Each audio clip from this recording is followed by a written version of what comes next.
BRS పాలనలో రాష్ట్రాన్ని అప్పుల కుప్ప చేశారని ఆరోపించారు రామగుండం ఎమ్మెల్యే మకాన్ సింగ్ రాజ్ ఠాకూర్. పెద్దపల్లి జిల్లా రామగుండం నియోజకవర్గంలోని వివిధ డివిజన్లలో 2 కోట్ల నిధులతో పలు అభివృద్ధి పనులకు శంకుస్థాపన చేశారు రాజ్ ఠాకూర్. రామగుండం నియోజకవర్గానికి పూర్వ వైభవం తీసుకొచ్చేందుకు కృషి చేస్తామన్నారు. రాష్ట్రంలో ప్రజాపాలన కొనసాగుతోందన్నారు రాజ్ ఠాకూర్.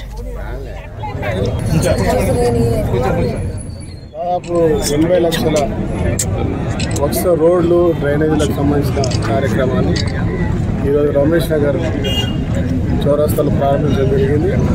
నిన్న ఈరోజు రేపు ఇంకా నిరంతరం ఈ ప్రక్రియలో కార్పొరేషన్ రామగుండం నగర అభివృద్ధికి పూర్వవైపు తీసుకురావడానికి దాదాపు 100 పై కోట్లతోటి అనేక కార్యక్రమాలు తీసుకొస్తాం.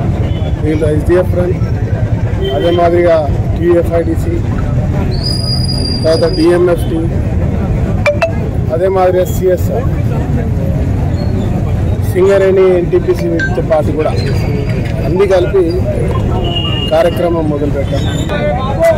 కాంగ్రెస్ ప్రభుత్వం యొక్క ప్రజా పరిపాలన ప్రజాస్వామ్య తెలంగాణలో నష్టాల ఊబిలో ఈ రాష్ట్రాన్ని ముంచిపోయినా కూడా ప్రత్యేకంగా రామగుండంపై దృష్టి సారించి రాష్ట్ర ముఖ్యమంత్రి రేవంత్ రెడ్డి గారు, శ్రీధర్ బాబు గారు, పట్టి విక్రమార్క సహకారం మరి ప్రాంతానికి ప్రత్యేకమైన నిధులు తీసుకురావడం జరిగింది.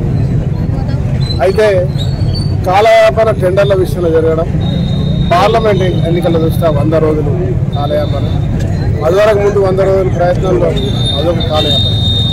కేవలం ఈ నెల రోజుల్లోనే పని ప్రారంభమైంది కాబట్టి టెండర్లు ఒకదాని తర్వాత ఒకటిగా ప్రారంభమవుతాయి.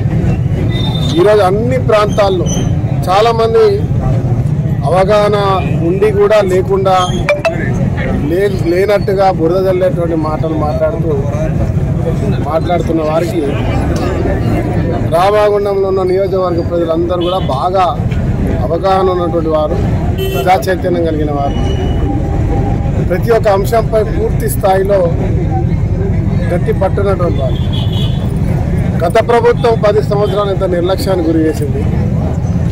ఈ ప్రభుత్వం ప్రజా సంక్షేమం గురించి ఏ రకంగా పనిచేస్తున్న అంశంపై చర్చ లోతుగా మాట్లాడతాం. ఎవరు ఎన్ని బురద చల్లినా, ఎవరు ఏం చేసినా కూడా మేము దానిపై చర్చ లేకుండా ఈరోజు కేవలం అభివృద్ధి సంక్షేమంపై మాత్రమే దృష్టి సారించి ముందుకు వెళ్తా ఉన్నాం.